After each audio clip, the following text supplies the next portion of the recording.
साम्राज्य, सामान्यांचा असामान्य आवाज। अंतरवाली सराटीमध्ये वसंत मोरे यांनी मनोज जरांगे पाटील यांची भेट घेतली। मी जरांगे पाटलाच्या दर्शनासाठी आलो होतो, पण सविस्तर चर्चा झाली नाही। जरांगे पाटील यांना मी कागदपत्रावर माहिती दिली। काल प्रकाश आंबेडकर यांच्याशी बोललो। मी मनसे पक्ष सोडला, तसे निवडणूक लढवण्यावर ठाम आहे। मी सकल मराठा समाजाचा पाईक आहे। आमच्या पुण्याच्या लोकांनी आमची माहिती दिली आहे आणि त्यामध्ये माझी बाजू मांडली आहे। जरांगे पाटील माझा सक्षम उमेदवार म्हणून विचार करतील।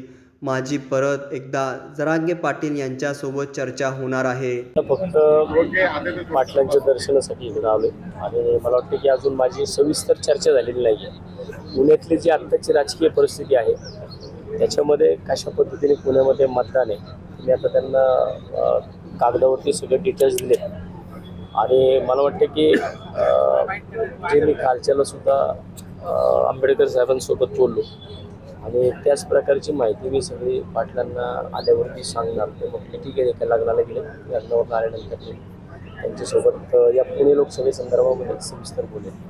जे काही मराठा समाजातून एक अपक्ष उमेदवार उभा केला जाणार अशा पद्धतीचं ठरलं जात आहे, त्यामुळे तुम्ही इच्छुक राहाल का? मग 100% मी अगदी सुरुवातीच्या काळापासून ज्या दिवशी मी 12 तारखेला महाराष्ट्र नवनिर्माण सेना अपक्ष सोडला, अगदी त्या दिवशीपासूनच मी अपक्ष उभा राहणार या विषयावरती मी ठाम आहे।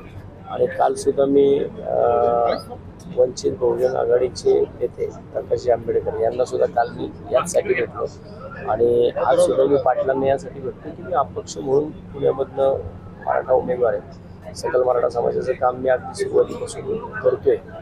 काही अडचणी होत्या, परंतु त्या अडचणी असताना सुद्धा मी काम करतो। जरांगे पाटलांच्या नेतृत्वाखाली तुम्ही ही निवडणूक लढण्यास तयार आहात? 100% मी सकल मराठा समाजाचा एक पाईक आहे।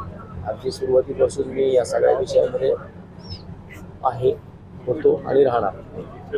आणि मला वाटतं की आज पाटीलची भूमिका संध्याकाळी घेणार आहे की अख्ख्या महाराष्ट्राचा विचार त्यांना करायचा आहे। महाराष्ट्रामधून सगळ्या भागामधून त्यांच्याकडे आता लोक आलेली आहेत आणि मला वाटतं मी सुद्धा आमच्या पुण्यामधले बरेच लोक इकडे आले, त्यांनी सुद्धा आमच्या पुण्याची बाजूची काय आहे ती सगळी त्याच्यामध्ये फाईल दिलेली आहे आणि त्या फाईलमध्ये सकल मराठा समाजाच्या वतीने जी यादी देण्यात आली त्या यादीमध्ये माझं सुद्धा नाव आहे।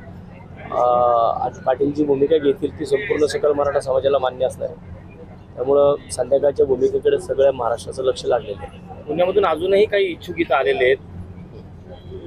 आलेले सकल मराठा समाजाची परवा दिवशीची मीटिंग झाली, त्याच्यामध्ये 4-5 नावं आहेत। आता शेवटी निवडणूक आहे, याच्यामध्ये कुणाला तू करू नको असं नाही आणि पाटील जर सकल मराठा समाजाचं नेतृत्व करतात तर त्यांच्याबरोबर प्रत्येकजण आलेला आहे आणि त्यांनी प्रत्येकाने स्वतःची बाजू मांडली, तशी मी सुद्धा माझी बाजू मांडली।